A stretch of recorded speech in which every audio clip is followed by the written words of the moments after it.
ውድ ጠለስ ሚዲያ ቤተሰቦችና ታዳሚዎች ሰላም ጤና ይስጥልን። ይህ በጠለስ ሚዲያ በአሳይ ደርቤ የሚቀርበው የጥር 16 ቀን 2018 ዓ.ም የዘወትር ፕሮግራማችን ነው።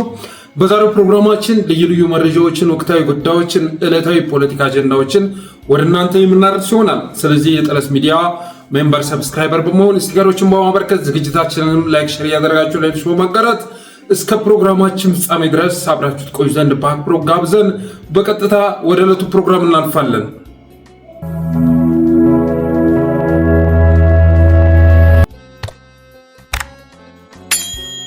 የኢትዮጵያ አየር ኃይል በማለት ራሱን የሚጠራው ተቋም መቼም እኛ እንደዛ ብለን ልንጠራው አንችልም። እነማን እንደተሰባሰቡበት ስለምናውቅ ማለት ነው። 9ኛ ዓመቴን አከበርኩ ያለ ትናንትና የድሮን ትርኢት በሚያሳይበት ዕለት ኢትዮጵያ 2 የአየር ጥቃት ማስተናገዷ ተሰምቷል። ሰማዩ የኛ ነው ይባልልኛል። ሰማዩ የኛ ነው እየተባለ በሚፎከርበት ዕለት 2 የአየር ጥቃት አስተናግደናል። ይሁንና ሰማዩ የኛ ነው በማለት ሲናገር የኢትዮጵያ አየር ኃይል ምድሩን መነጠቁን ከማሳየት ያለፈ ፋይዳ ሊኖረው አይችልም። የኢትዮጵያዊነት ኩራት፣ የኢትዮጵያ የሉዓላዊነት ምንጭ እየተባለ የሚወደሰው አየር ኃይል ኢትዮጵያ በሰሜን በኩል በዛላምበሳ ብትመጣ በአልፋሽጋ ብትመጣ በተወረረችበት ሁኔታ ወደ ጋምቤላም ስታመራ የደቡብ ሱዳን ታጣቂ 2 ወረዳ በተቆጣጠረበትና በቅርብ ጊዜያት ውስጥ ወደ ኢትዮጵያ ዘልቆ ገብቶ ከ200 በላይ የጋምቤላ ዜጎችን ጨፍጭፎ በወጣበት ሁኔታ የኢትዮጵያ የሉዓላዊነት ምንጭ፣ የኢትዮጵያ የደህንነት ምንጭ እያሉ ማወደስ ያለ ስሙ ስም መስጠት ነው። በሰሜን፣ በደቡብ፣ በምስራቅ፣ በምዕራብ በሁሉም አቅጣጫ የሀገርና እንደበር ከፋፍሎ ይሸጠ እንደ ስጋ ቅርጫ በዘረኛ ሀሳቡ ኢትዮጵያን ያደረገ የአማጺ መፈንጫ በአንተ መተዳደር አልሻም ተብሎ ምድሩን የተቀማ ሰማዩ የኔ ነው ብሎ ቢፎክርም የለም የሚሰማ መሀል ሀገሩን የአማጺ መፈንጫ ያደረገ ሁሉን ነገር የተነጠቀ ከአዲስ አበባ ከሸገር ውጭ ያለውን ክልሎች ማስተዳደር የማይችል አገዛዝ ሰማዩ የኔ ነው እያለ ቢሸልል ምድሩን ተነጥቄያለሁ ብሎ እንደተናገረ የሚቆጠር ነው። የሆነው ነው የኢትዮጵያ አየር ኃይል ሰማዩ የኛ ነው እያለ ትናንት የድሮን ትርኢት በሚያሳይበት ሰዓት ላይ 2 ጥቃት አስተናግዷል። ይኸውም ምንድነው? የመጀመሪያው ንብረትነቱ የአረብ ኤሚሬትስ ሲሆንና ኢትዮጵያ ተከራይታ የነበረ ሊንግሎንግ ድሮን በሁመራ ደለሎ በትናንትናው ዕለት ለስለላ እንደወጣ በሱዳን አንቲድሮን ተመቶ መውደቁ ተሰምቷል። ከዚህ በፊት ቡሬ ላይ በኤርትራ አንቲድሮን ተመቶ አንድ ድሮን መከስከሱ የሚዘነጋ አይደለም። በትናንትናው ዕለት ደግሞ እንደዚሁ የአረብ ኤሚሬትስ ንብረት የሆነ ሊንግሎንግ ድሮን በሁመራ ደለሎ ለስለላ እንደወጣ ለቅኝት እንደወጣ የመመታት አደጋ አስተናግዶ መከስከሱ ተሰምቷል። ይህንንም ጥቃት የፈጸመው እንግዲህ ሱዳን ልትሆን አትችልም፣ ሳውዲና ግብፅ ናቸው እንደዚህ አይነት ጥቃት ሊያደርሱ የሚችሉት ተብሎ መጠርጠሩንም ሰምተናል። ሁለተኛው ደግሞ የሱዳን ጦር የኢትዮጵያን የአየር ክልል ጥሶ በመግባት የአየር ጥቃት መፈጸሙ ተሰምቷል። በዚህ ዕለት የሱዳን ጦር የኢትዮጵያን አየር ክልል ጥሶ በመግባት የአየር ጥቃት መፈጸሙ ተሰምቷል። ይህንም ጥቃት የፈጸመው በጀነራል አልቡርሃን የሚመራው የሱዳን መንግስት ሲሆን የሐምዳን ደጎሎ የሚመራው የአርኤስኤፍ ጦር የሚሰለጥንበትንና በቤኒሻንጉል ክልል ውስጥ የሚገኘውን የጦር ቤዝ በድሮን መደብደቡ ተሰምቷል። አብይ አህመድ እንግዲህ የአርኤስኤፍ ታጣቂዎች ኢትዮጵያ ውስጥ እንዲሰለጥኑ ቤኒሻንጉል ላይ የጦር ቤዝ መስጠቱ የሚዘነጋ አይደለም። በዓለም አቀፍ ደረጃ በጄኖሳይድ እየተወነጀለ የሚገኘውን የሄሚትን ጦር ወይም የአርኤስኤፍን ጦር ሌላኛው ጄኖሳይደር አብይ አህመድ በቤኒሻንጉል የጦር ቤዝ ሰጥቶት ነበር። ስለዚህ በጀነራል አልቡርሃን የሚመራው መንግስት እዚህ የጦር ቤዝ ላይ በትናንትናው ዕለት የድሮን ጥቃት መፈጸሙ ተሰምቷል። ይህ ሁሉ ሲሆን ሰማዩ የኛ ነው እያሉ የሚፎልሉት እና ይልማ መርዳሳ ጥቃቱን የሰሙት በቴሌቪዥን ነበር። ጥቃቱን የሰሙት በሶሻል ሚዲያ ነበረ። በኢትዮጵያ ሰማይ ላይ የምትበር ወፍ ከኛ ቁጥጥር ውጭ አይደለችም በማለት የሚፎክሩት እና ይልማ መርዳሳ እንደዚህ አይነት ጥቃቶች ሲከሰቱ እንደማንኛውም ኢትዮጵያ ሁሉ ዜናው የደረሳቸው በሶሻል ሚዲያ ነበረ።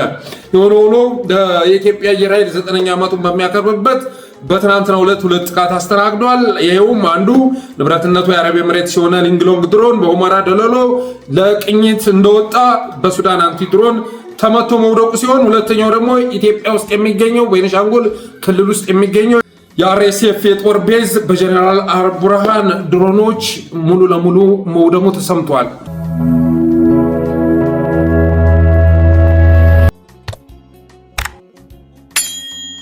ሌላኛው ርዕሳችንም ይህንኑ የሚመለከት ነው። የኢትዮጵያ አየር ኃይልን 9ኛ ዓመት በዓልን የሚመለከት ነው። አየር ኃይሉ የአብይ አህመድን ፎቶ በድሮን ትርኢት ሰማይ ላይ በማሳየት 9ኛ ዓመቱን አክብሯል። ከአብይ አህመድ ፎቶ ጎን በጎን የአሰገደች አሰፋ ፎቶም ሲለጠፍ አይተናል። አሰገደች አሰፋ ማለት እንግዲህ የመጀመሪያዋ ሴት አብራሪ ተብላ ስሟ የምትጠቀስ ልጅ በተለያዩ ዘርፎች በመጽሐፍትም ጭምር ማለት ነው፣ ድርሰት በመጽሐፍም እንደዚሁ ተጠቃሽ የሆነች ነች። አብይ አህመድ ራሱን ፎቶ ካሰገደች አሰፋ ጋር ቀላቅሎ አንጋጦ እያየ ሲመሰጥ ነበር። አብይ አህመድ ግን መቼ ይሆን የሚያድገው? መቼ ይሆን የሚያድገው?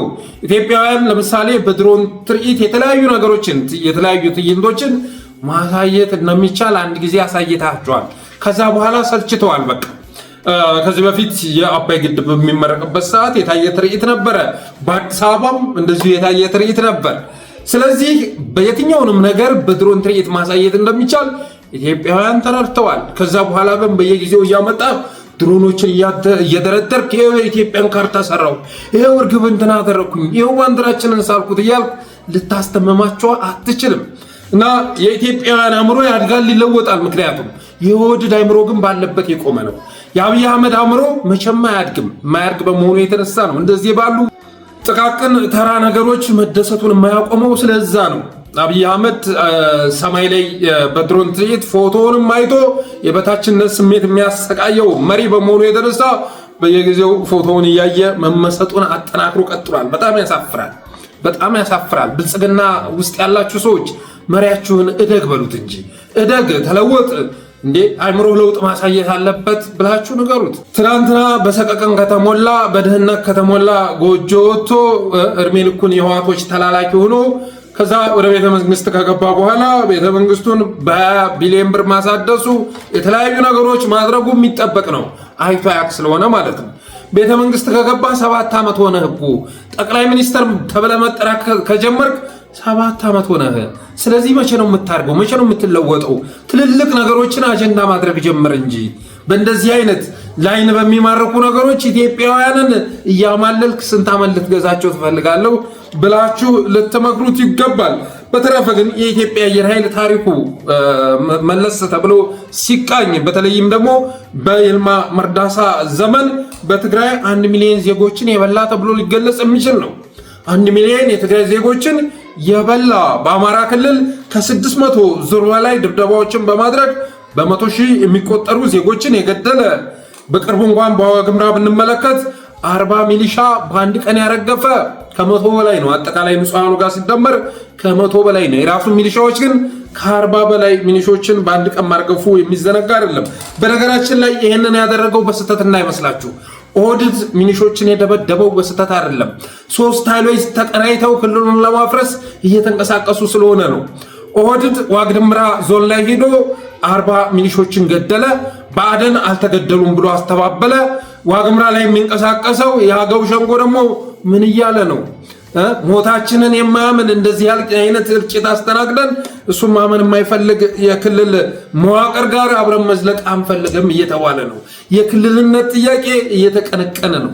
ኦህዴድ በደበደበው ድብደባ እና ብአዴን በካደው ክደት አማራ ክልል ላይ አብረን መዝለቅ አንፈልግም፣ የራሳችንን ክልል እንፈልጋለን እየተባለ ነው። ትናንትና ሲጻፉ የነበሩ ፖስቶችን አይታችሁ ከሆነ የአገው ሸንጎ ተላላኪዎች ጠባቸውን ከአማራ ክልል ጋር አድርገው ነበር እና እንደዚህ አይነት ላፊ ነገር ስትጠይቅ የነበረህን ታጣለህ።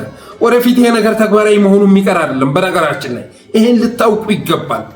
በመላው ኢትዮጵያ የሚኖሩ አማራዎች የራሳቸው የሆነ ውክልና ያላቸውም ተከብረው በማንነታቸው ደምቀው ሊኖሩ ይቅርና እንደ ማንኛውም ኢትዮጵያዊ ተንቀሳቅሰው የመኖር መብታቸውን የተነፈጉ ናቸው። አማራ ክልል ላይ ያሉ ግን በልዩ ዞን በልዩ ወረዳ የተዋቀሩ ብሔር ብሔረሰቦች ጥያቄያቸው ከአማራ በላይ እንሆን የሚል ሆኗል። ጌታዬ የራሳቸውን ፍላጎት ከማስከበርም አልፈው በአማራ ፍላጎት ላይ መረማመዳቸውን አጠናክረው ቀጥለዋል። በነገራችን ላይ ከትናንት ወዳ የሰራሁት ፕሮግራም ላይ የከሚሴ ልዩ ዞን አመራሮች ጅማ ዞን ላይ ሄደው ስለ ታላቋ ኦሮሚያ እየመከሩ መሆኑን ያቀረብኩት መረጃ በጣም የተረጋገጠ መሆኑን ልነግራችሁ እወዳለሁ። ስለዚህ አማራ ክልል ላይ ያሉ ልዩ ዞኖች የራሳቸውን ልዩ ዞን ከማግኘትም አልፈው የፌዴራሊዝሙ ተጠቃሚ ከመሆንም አልፈው ትልቁን ክልል እንሰልቅጠው እያሉ ነው። ሌላ ክልል ጋር እየተመካከሩ ነው። ክልሉን ስለማፍረስ እያሴሩ ያለበት ሁኔታ ነው ያለው። ስለዚህ አሁንም ባለፈው ዋግምራ ላይ የተፈጸመው የድሮን ጥቃት በስህተት የተፈጸመ አለመሆኑ ሊታወቅ ይገባል። ይሄን ለመረዳት ጩኸቶቹን በደንብ አድርጋችሁ አገናዝቡ። ባዕደን አላየውም እንደዚህ አይነት የድሮን ጥቃት ሚኒሻ ላይ የተፈጸመ የለም ብሎ እንዲክድ ተደረገ። ከዛ የአገው ሸንጎ ደግሞ ተቆጭ ሆኖ ተከሰተ። ደብዳቤው ማን ነው? ኦህዴድ ነው። ዘመቻ የተከፈተው ማን ላይ ነው? አማራ ክልል ላይ። ስለዚህ ይሄው ሆን ብሎ የተደረገ መሆኑን የሚገልጽ ነው። ያም ሆኖ ግን በቅርቡ በዋግምራ ዞን ከ40 በላይ ሚኒሻዎች ከሌሎች ከ60 በላይ ንጹሃን ጋር በአንድ ጊዜ መጨፍጨፉ ይሄ አየር ኃይል የሚዘነጋ አይደለም። በወለጋ ዜጎችን ሲደበድብ ተመቶ የወደቀ ነው ይሄ አየር ኃይል። በወለጋም እንደዚሁ ድብደባ ለማካሄድ ሲሞክር ተመቶ የወደቀ ነው። በትግራይ ጦርነትም ተመርቶ ሲወድቅ የነበረ እንደነበረ አይዘነጋም። የአገዛዙ ወንበር ጠባቂ የሆነ ተብሎ ሊገለጽ የሚችል ነው። ይህን አየር ኃይል ደግሞ እነ ዳኛቸው አሰፋ ሲገልጹት እንዲህ በማለት ነው። ኦቶኖመስ ነው። አሁን ደግሞ ያለን መንግስት አሁን ከብሔሮቹ ኦቶኖመስ ሬሌቲቭ ኦቶኖሚ ያለው። ለዚህም ነው ኦሮሚያ በድሮን ይደበድባል፣ አማራ ክልልም ይደበድበው። የሚያዳላ የሚያማ ቢሆን አንድ ቦታ ብቻ ነበር የሚመጣው። በተፈጥሮ ስቴት ከመደብ አንጻር በተለይ በምናይበት ጊዜ ወይ ከብሔር ስናይ ሬሌቲቭ ኦቶኖሚ ያለው እሱን እንወያይበት።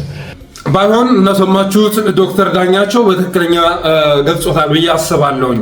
አማራን ከኦሮሚያ ሳይነጣጠል ሁሉንም በድሮን የሚደበድብ የሚለው የሚገልጽ ነው። ያው እነ ዶክተር ዳኛቸው አሰፋ አስተሳሰብ ምን ያህል እንደወረደም አመላካች ነው። ይህ መንግስት እኮ አድሏዊነት ያለው ቢሆን ኖሮ ዘረኝነት ያለው ቢሆን ኖሮ አማራን ብቻ ነበር የሚደበድበው። ግን እንደዛ ባለመሆኑ የተነሳ ኦሮሚያንም አልፎ አልፎ እየደበደበ ነው በማለት ነው የተናገረው ዶክተር ዳኛቸው አሰፋ። ይህን የራሱን ንግግር ሲሰማ በዛ አርቲፊሻል ጥርሱ ከትከት ብሎ በራሱ ላይ እንደሚስቅ ጥርጥር የለውም። ምን እያቀመሰ አብይ አህመድ እንደሚያደድባቸው እግዚአብሔር ይወቅ። ብዙዎቹን ስትመለከቱ ማለት ነው ነብዩ ባየ መመልከት ይቻላል። ሰፍሬ ስብሐትን መመልከት ይቻላል። ኦህዴድ ጋር የሚውሉ እነ ዳንኤል ክብረትን የመሳሰሉትን ስትመለከቱ የሆነ ነገር እያጠጣ ከራሱ በላይ የሚያደድባቸው ይመስለኛልና ዶክተር ዳኛቸው አሰፋ በፈላስፋ ጭንቅላቱ አስቦ የብልጽግናን ቅቡልነት ለማሳደግ የፈጠረው ሎጂክ ይሄ ነው። እንግዲህ ህዝብን የሚያሳምን አሳማኝ የሆነ ሎጂክ ማቅረቡ ነው በሱ ቤት። አማራንና ኦሮሚያን እኮ ሳይለይ ሁለቱንም በድሮን የሚደበድበው እኮ መድሎኝነት የማያቅ ዘረኝነት የማያቅ አገዛዝ በመሆኑ የተነሳ ነው እያለን ነው የሚገኘው። የሆነ ሆኖ ግን የኢትዮጵያ አየር መንገድን ተግባር የሚገልጽ ነው። ክልሎችን በየተራ ከማውደም ባለፈ አንዲት ጎረቤት ሀገር ላይ ሄዶ ዳር ድንበሩ የኢትዮጵያ ዳር ድንበር ያልተወረረ አካባቢ የለም። እዛ ላይ ሄዶ አንድ ጊዜ እንኳን የተኮሰበት ሁኔታ የለም። የኢትዮጵያ አየር መንገድ ለኢትዮጵያውያን ስጋት እንጂ የደህንነት ምንጭ አይደለም። ለኢትዮጵያውያን ነው ስጋቱ። ትናንትና 9ኛ ዓመቱ ሲከበር ያ ማስፈራሪያ ለኤርትራ እንዳይመስልህ፣ ያ ማስፈራሪያ ለግብፅ አይደለም፣ ለሱዳን አይደለም። ማስፈራሪያው ለማን ነው ካልክ ለትግራይ ነው። ማስፈራሪያው ለማን ነው ካልክ ለአማራ ነው። ለማን ነው ካልክ ለኢትዮጵያውያን ነው እንጂ ትናንትና እኮ ልደቱን በሚያከብርበት ሰዓት ላይ 2 ጥቃት አስተናግዷል። ሰብአዊኛ ነው የሚለው መፈክር የውሸት ባዶ የከንቱ መሆኑን የሚያሳይ 2 ክስተት አይተናል።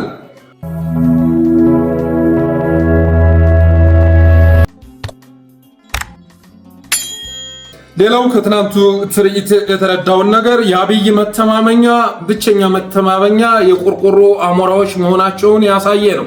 አብይ አህመድ አሁን ላይ የሚመካበት ወታደር የለውም፣ የሚመካበት ጀኔራል የለውም፣ የሚመካበት እግረኛ ሰራዊት የለውም፣ ሜካናይዝድ የለውም። አብይ አህመድ የሚመካው ከማን ነው ካልክ በድሮን ነው የሚመካው በድሮኖቹ ነው። ስለዚህ በትናንትናው ዕለትም ያሳየው በእነዚሁ የቆርቆሮ አሞራዎች መመካቱን አጠናክሮ መቀጠሉ ነው። ለውጥ ያመጣሉ የሚለው ግን አይመስለኝም። ትግራዮች እኮ እነዚህ ሁሉ ድሮኖች በነበሩበት ሰዓት ላይ እነዚህ ሁሉ አውሮፕላኖች ተዋጊ ጀቶች በነበሩበት ሰዓት ላይ እስከ ጣርማ በር ድረስ መምጣት ችለዋል። በነገራችን ላይ ትግራይ ላይ ከፍተኛ የሆነ ጉዳት ያደረሰው ወደ ክልላችሁ ተመለሱ ተብለው ወደ መቀሌ እየሄዱ ባለበት ሰዓት ላይ በመኪና ተጭነው እየሄዱ ባለበት ሰዓት ላይ የመጣላያቸው ላይ አሲድ ነስንሶባቸዋል። ባዮሎጂካል ዊፐን ጭምር ተጠቅሞ ጨርሷቸዋል። ያን ያደረገው ግን ወዴት ነው? ወደ መቀሌ በሚሄዱበት ሰዓት ነው። እዛ ጦርነት ላይ የተሳተፉ ኃይሎች ይሄ ንግግሬ እውነት መሆኑን ይረዳሉ። እኔ ወደሆኑ ከጠርባ በር ሲመለሱ ከኋላ ተከትዬ ይቼ ነበረ። መጽሐፍ እየጻፍኩ ስለነበረ በአማራ ላይ ያደረሱትን ጉዳት ለመዘግብ ከኋላ ተከትዬ ሲሄድ ከአማራ ባለፈ እነሱ ላይ የደረሰውን ጉዳት አይቼ አዝኜ ተመለስኩኝ። ተመልሼም ወደ ጸበል ሁሉ ገብቻለሁ። እውነቴን ነው የምላችሁ። የሰው ልጅ አንድ ቦታ ላይ 3-4 ተሳቢ የሰው ልጅ አመድ ሆኖ ስትመለከቱ የመጨረሻ ነው እንቅልፍ የሚያሳጠው። ጣታቸው ተቆራርጦ እግራቸው ተቆራርጦ ወድቆ ሳይ ተመልሼ መጥቼ መተኛት ሁሉ አልቻልኩም እና በጣም ዘግናኝ ነገር ተፈጽሞ ነበር። ያም ሆኖ ግን እነዚህ ድሮኖች እነዚህ ጀቶች ጣርማ በር ድረስ እንዳይመጡ አላደረጋቸውም። ከጣርማ በር በኋላም እንዲመለሱ ያደረጋቸው ምን እንደሆነ ይታወቃል። ስለዚህ ነገም ቢሆን ትርጉም ይኖረዋል ተብሎ አይታሰብም። በዚህ ሰዓት ላይ በኢትዮጵያ ነባራዊ ሁኔታ አሸናፊ የሚያደርግ ዓላማ ያለው ጽናት ያለው የትግል ምክንያት ያለው እግረኛ ሰራዊት ብቻ ነው። ያ ነው አሸናፊ የሚያደርግ። በተረፈ በቅርብ ጊዜ የምናየው ይሆናል። አፋብን ተመስርቷል። በቅርብ ጊዜ የአብይ አህመድ ድሮኖች ምንም አይነት ጥቅም እንደሌላቸው የምናይበት ጊዜ እየመጣ ነው። የአብይ አህመድ ጀቶች ቅንጣት ታክል የፋኖን ትግል ማስቆም የማይችሉበት ሁኔታ መኖሩን የሚያሳይ ጊዜ እየመጣ መሆኑ ሊታወቅ ይገባል። በተረፈ አብይ አህመድ ከዚህ በፊት በ2022 ዩኤቪና አውሮፕላን እያመረትን መሸጥ እንጀምራለን ተብሎ ነበር። አሁን ስንት ላይ ነው ያለነው? 2018 ላይ ነው ያለነው። ምን ደረሰ? ድሮን የማምረት ስራው ምን ደረሰ? ለአፍሪካ ሀገራት የመጀመሪያ ሰፕላየርስ እንሆናለን እያለ ሲበሸከት ነበር። አውሮፕላን መሸጥ እንጀምራለን እያለ ሲያወራ ነበር። ግን አውሮፕላን ብቻ አይደለም፣ በርካታ ዩኤቪዎች የዩኤቪ ዲዛይኖች እንዳያችሁት ዩኤቪ አምርተናል። እስካሁን ዩኤቪ እናመርታለን የነበረው ለሰርቪላንስ የተለያዩ ዩኤቪዎች ማምረት ተችሏል። እዚህ ቦታ ላይ በጣም በርካታ ፓርቶች ይመረታሉ ለአውሮፕላን ግብአት የሚሆኑ። ከዚህ ቀደም ተጠቅመንባቸው በጥገና ማነስ ምክንያት ወዳድቆ የነበሩ አውሮፕላኖች አምጥተን ኦቨርሆል እናደርጋለን። 2-3 አውሮፕላን ጨፍልቀን አንድ አውሮፕላን እናወጣለን። በጣም ከፍተኛ አቅም ነው።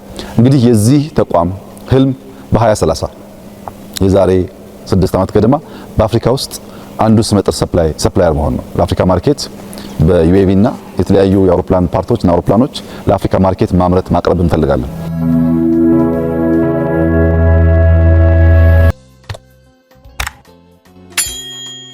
ሌላው እንግዲህ ባለፈው በኢሳያስ ቃለ መጠይቅ ላይ ለማይነህ ነዳይነህ ተብሎ የተሰደበው ስግብግብነህ የተባለው ጠቅላይ ሚኒስትር ዛሬ መልስ ሰጥቷል። የኢትዮጵያ አየር ኃይል ምስረታ 9ኛ ዓመት ክብረ በዓል በሚከበርበት በደብረ ዘይት ከተማ ዛሬ አብይ አህመድ መልስ ሰጥቷል። እስኪ ምን አለ የሚለውን ሰምተን እንመለስ።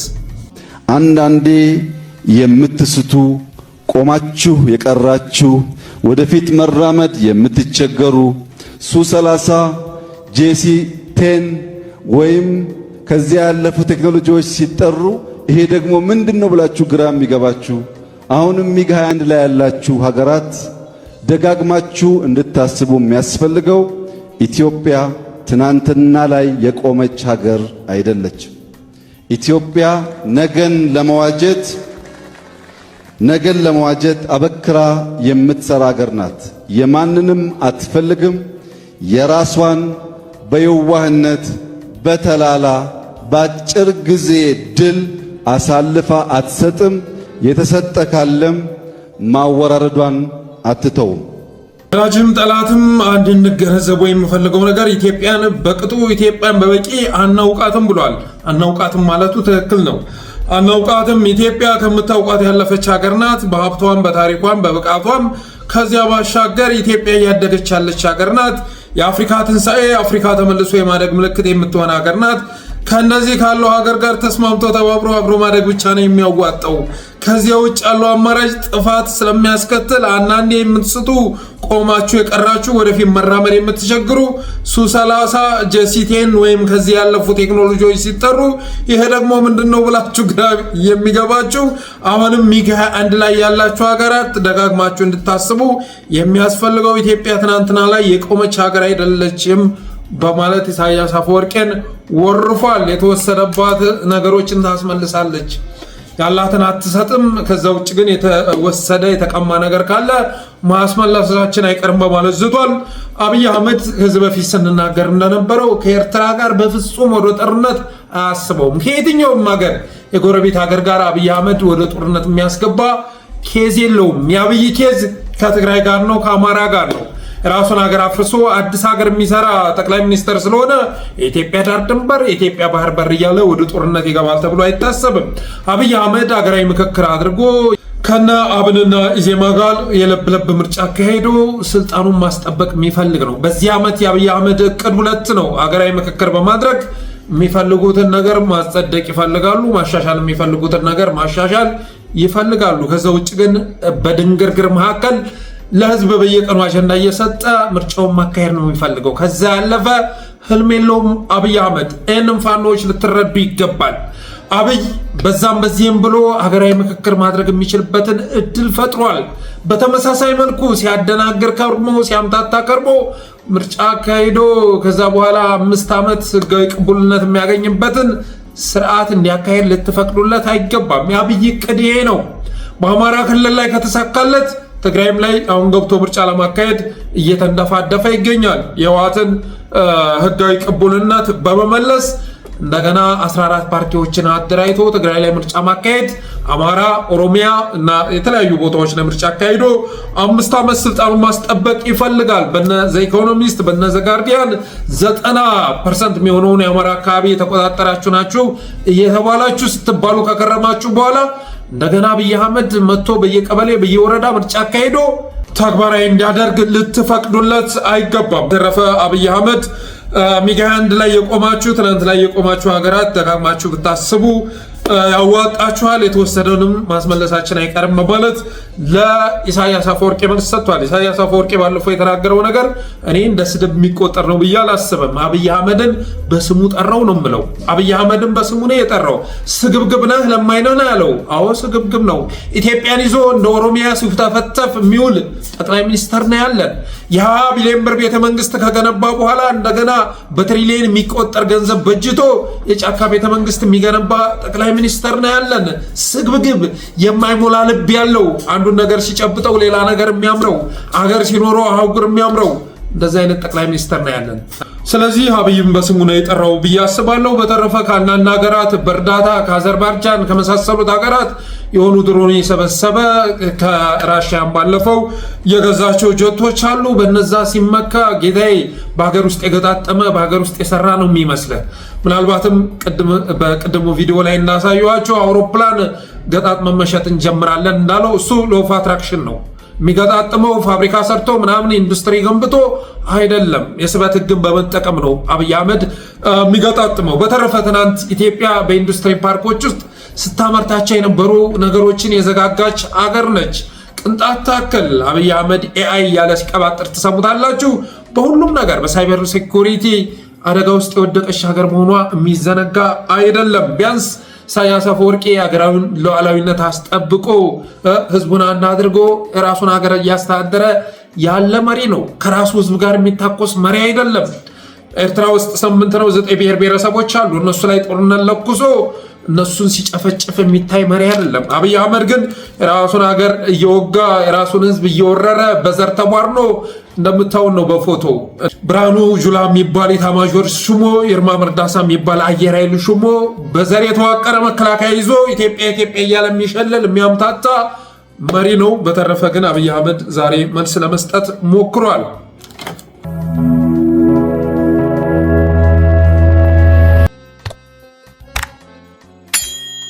ሌላው የአሜሪካ ምክትል ውጭ ጉዳይ ሚኒስተር ክሪስቶፈር ላንደው እና የአሜሪካ አፍሪካ እዝ አዛዥ ጀነራል ላግቪን አሬም አንደርሰን ዛሬ ወደ አዲስ አበባ መምጣታቸው ተሰምቷል። ከዚህ በፊትም ግብፅ፣ ኬንያና ጅቡቲ ጉብኝት ማድረጋቸውን በአፍሪካም ጉብኝት ከሚያደርጓቸው ሀገሮች መካከል አንዷ ኢትዮጵያ መሆኗ ተሰምቷል። ኢትዮጵያ የሚመጡበት ምክንያት ደግሞ የዶናልድ ትራምፕና የአልሲሲን ተልዕኮ ተቀብለው መሆኑንም ሰምተናል። እንግዲህ ዶናልድ ትራምፕ ባለፈው በዳቮስ በተካሄደው መድረክም ላይ በዋይት ሃውስም አንደኛ መባለ ሲመት በሚከበርበት ሰዓት ላይ ኢትዮጵያ ግብፅ ውስጥ የሚገኘውን የናይል ወንዝን ገደበች በማለት ትራምፕ ተናግሮ ነበር። ይህን ያደለሁም ያልኩት ራሱ ትራምፕ ነው። ግብፅ ውስጥ የሚገኘውን የናይል ወንዝን ኢትዮጵያ ገደበችው፣ የገደበችው ደግሞ ከአሜሪካ ባገኘችው ገንዘብ ነው በማለት ተናግሮ ነበር። ይሄ መስተካከል አለበት፣ መስተካከል መቻል አለበት። ስለዚህ በቅርብ ጊዜ የምንፈታው ነው በማለት ተናግሮ ነበር። ያንን ችግር ለመፍታት ዛሬ ምክትል ውጭ ጉዳይ ሚኒስትሩና የአፍሪካ እዝ አዛዡን ወደ አዲስ አበባ መላኩ ተሰምቷል። ሌሎች አጀንዳዎችም አሉ። ለምሳሌ ኢትዮጵያ አሸባሪዎች መቀፍቀፊያ የሆነች ከመምጣቷ ጋር ተያይዞ በቅርቡ እንኳን በፑንትላንድ በቁጥጥር ስር ከዋሉ 42 የአይኤስአይኤስ አባላት መካከል 23ቱ ኢትዮጵያውያን ናቸው። ስለዚህ ኢትዮጵያውያን በሽብር ድርጅቶች ውስጥ በአልሸባብ በአይኤስአይኤስ ውስጥ እየተደራጁ ከመሆናቸው ጋር ተያይዞ እሱ ሁለተኛ አጀንዳ መሆኑን ሰምተናል። አርሲም ላይ እንደዚሁ የአይኤስአይኤስ እና አልሸባብ ሴል እየተደራጀ መሆኑን ስለሰሙ በዚህ ጉዳይ ላይ ቀጠናው ላይ እየተቀፈቀፈ ያለውን አሸባሪ ማጥፋት ይገባል በሚለው ጉዳይም ላይ ለመነጋገር ማሰባቸውን ሰምተናል። በሶስተኝነት ደግሞ በሱዳን ጦርነት ውስጥ አብይ አህመድ አክቲቭሊ ፓርቲሲፔት እያደረገ መሆኑ ይታወቃል። የዩናይትድ አረብ ኤምሬትስ ቅጥረኛ ሆኖ ለሄሜቲ የጦር መሳሪያ በማቀባበል ኢትዮጵያ ውስጥ የጦር ቤዝ እንዲገነቡ በማድረግ ጭምር በዛ ጦርነት ውስጥ ኃይለኛ ተዋናይ ሆኖ መክረሙ የሚዘነጋ አይደለም። የአሜሪካው ፕሬዝዳንት ዶናልድ ትራምፕ ደግሞ ከሱዳን ጋር ተያይዞ በተናገሩ ንግግር ከወራት በፊት ማለት ነው ያቺ ሲቪላይዜሽን መነሻ የሆነች ሀገር እየወደመች ነው፣ ከዚህ በላይ ግን ልትወድም አይገባም። ከሳውዲ አረቢያው ልዑል በቀረበ ጥያቄ መሰረት ሱዳን ወደ ነበረችበት መመለስ አለባት። ስለዚህ በዚህ ጦርነት ላይ አክቲቭሊ ፓርቲሲፔት እያደረጉ ያሉ ኃይሎች ጋር እናገራለን ብሎ ሳውዲ አረቢያን ዩናይትድ አረብ ኤምሬትስ እና ግብፅን ጠቅሶ አብይ አህመድን ኢትዮጵያን አልፎ ነበር። ምክንያቱም አብይ ቅጥረኛ መሆኑ ይታወቃል። የእሱን ስም እንደ ተዋናይ ተደርጎ መጠራት ስለሌለበት አልፎት ነበር። ይሁንና በዛም ጉዳይ ላይ ጦርነቱ ላይ አብይ ኢንቮልቭ እያደረገ መሆኑ ስለሚታወቅ እጅህን ሰብስብ ለማለትም ዛሬ ወደ አዲስ አበባ መምጣታቸው ተሰምቷል። አብይ አህመድ የአባይን ጉዳይ ግጥም አድርጎ እንደሚፈርም ጥርጥር የለውም፣ ይፈርማል። የግብፅ ጥያቄ ሁለት ነው። አንዱ የአባይ ውሃ ፍሰት መቀነስ የለበትም። እኛ የምንፈልገው 55 ቢሊዮን ሜትር ኩብ ውሃ አለ፣ እሱ መቀነስ የለበትም። ሁለተኛ ደግሞ ከአባይ ካሳ ወይም ልዩ ጥቅም እንፈልጋለን የሚል ነው። ይህንን ከኦህዴድ የቀመሩት ነው። ኦህዴድ ለአዲስ አበባዎች የሚያጠጣውን የለገዳዲ ውሃ ልዩ ጥቅም እየሰፈረ ለኦሮሚያ እንደሚያከፋፍል ይታወቃል። ስለዚህ አንተ ሞክሮ በመቀመር እኛም ከአባይ ውሃ ልዩ ጥቅም ወይም ካሳ ይገባናል የሚል ጥያቄ አንስተዋል። ይህን ጥያቄ ማንሳት የነበረበት ግን የውሃው ባለቤት አማራ ነበር። ገና ልጆቹ ተደራጅተው ታግለው ወደ ስልጣን ባለመምጣታቸው እንጂ ከአባይ ግድብ ከሚመነጨው ኤሌክትሪክም ሆነ ከሚመረተው አሳ ልዩ ጥቅም መጠየቅ ያለበት ማን ነው? አማራ ነው። ምክንያቱም 85%ን ውሃ የምታዋጣው ኢትዮጵያ ናት ሲባል ባይ ዲፎልት አማራ ነው እየተባለ እንደሆነ ይታወቃል።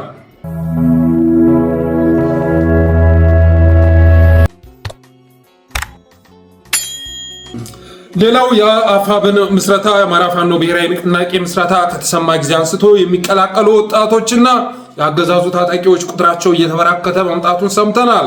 በትናንትናው ዕለት ብቻ በቀን 15 5ኛው ወር 2018 60 የሚኒሻ አባላት 2 ብሬንና 45 ክላሽ በመያዝ 66ኛ ክፍለ ጦርን ተቀላቅለዋል። በጎጃም ቀጠና አፋብን 66ኛ ክፍለ ጦርን መቀላቀላቸውን ሰምተናል። 60 የሚኒሻ አባላት በአንድ ጊዜ አንድ ክፍለ ጦር ተቀላቅለዋል። ከደርዘን በላይ መከላከያም እጅ መስጠታቸው ተሰምቷል። በሌላ ቀጠና ደግሞ 8 የመከላከያ ሰራዊት አባላት ካላኮርማ ክፍለ ጦርን 7 ክላሽ 1400 ተተኳሽ እና ሙሉ የወገብ ትጥቃቸውን ይዘው መቀላቀላቸውን ሰምተናል። ልክ እነዚህ ሁሉ በርካታ የአማራ ወጣቶችም አሁን ላይ አፋብንን እየተቀላቀሉ መሆናቸውን ሰምተናል። በነገራችን ላይ ለእኛ እንኳ በፌስቡክ የሚመጣ ጥያቄ ብዛት ምን ያህል እንደጨመረ ልነግራችሁ አልችልም።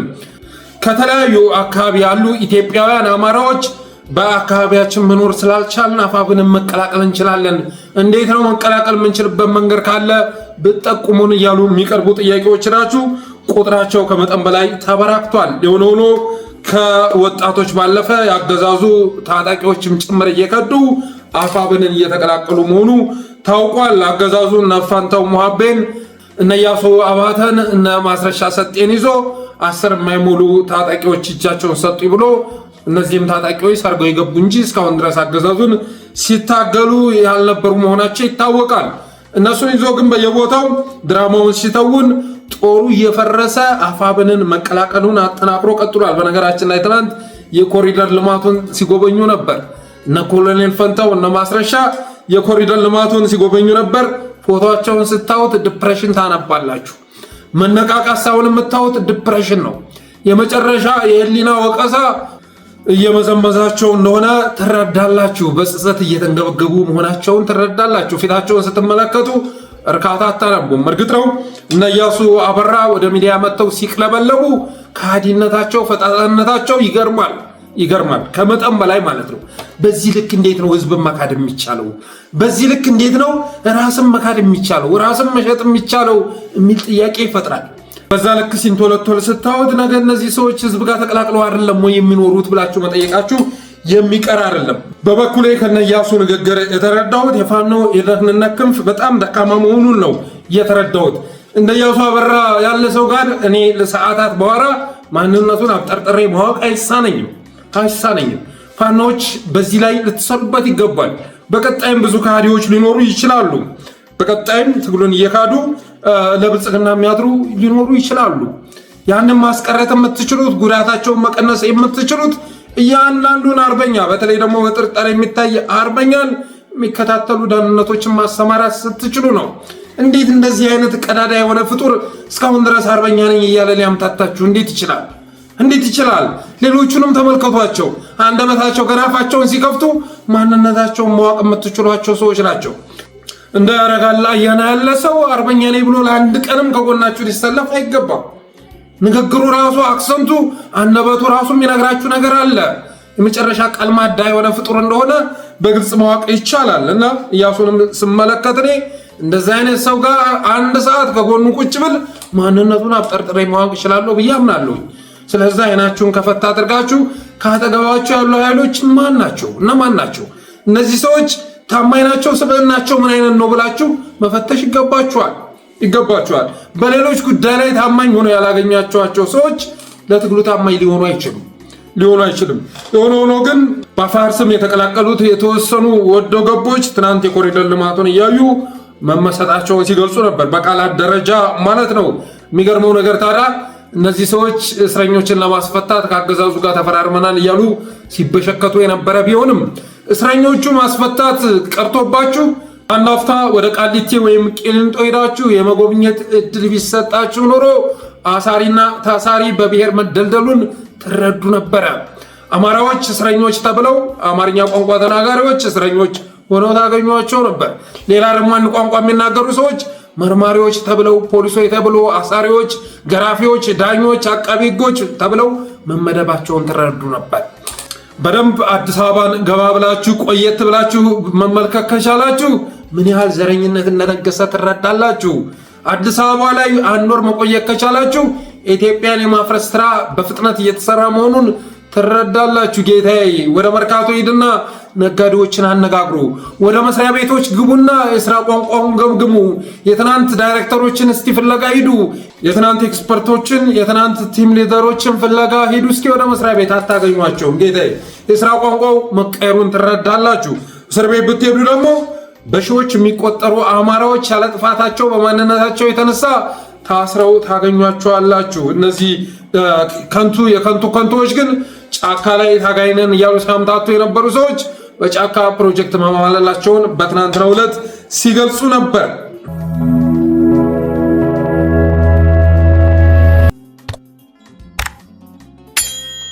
ሌላኛው ርዕስ ከጓሃ ጽዮን ደጀን ተሳፋሪዎችን እንዲያጅብ የተመደበው መከላከያ ወይም ደግሞ የጥበቃ ኃይል ራሱ በዝርፊያና በእገታ መስክ መሰማራቱ ተሰምቷል። ከዚህ ባለፈም በአንድ መኪና ከ1000 እስከ 5000 ብር ድረስ እየተቀበለ መሆኑን ተሰምተናል። በዘራፊ ምግባራቸው በማስቸገራቸው የተነሳ አንገታቸው ላይ ካሜራ ተገጥሞ ስራ እንዲሰሩ የተደረጉ የገቢዎች ሰራተኞች ከስራ ሰዓት ውጭ ካሜራውን ከመለሱ በኋላ በዝርፊያ ሲሰማሩ እንደተገኘው ሁሉ ዝርፊያን፣ እገታን እንዲያስቆም ጓሃ ጽዮን ላይ የተመደበው እስከ ደጀን ባለው መስመር ላይ የሚሰራው የጸጥታ ኃይልም ራሱ አጋችና ዘራፊ ሆኖ መከሰቱን ሰምተናል። ዛሬ ጭራሽ መንገዱ በመዘጋቱ የተነሳ መኪኖችም ወደኋላ ሲመለሱ ታይተዋል። ሌላኛው ርዕስ ከአንድ ወዳጃችን የተላከ አስተያየት ነው። እንደዚህ ይላል። ኦነግ ኦሮሚያን ክልል ለማድረግ ሲሰራ ከህወሓት ጋር በጥምረት ሰርቷል።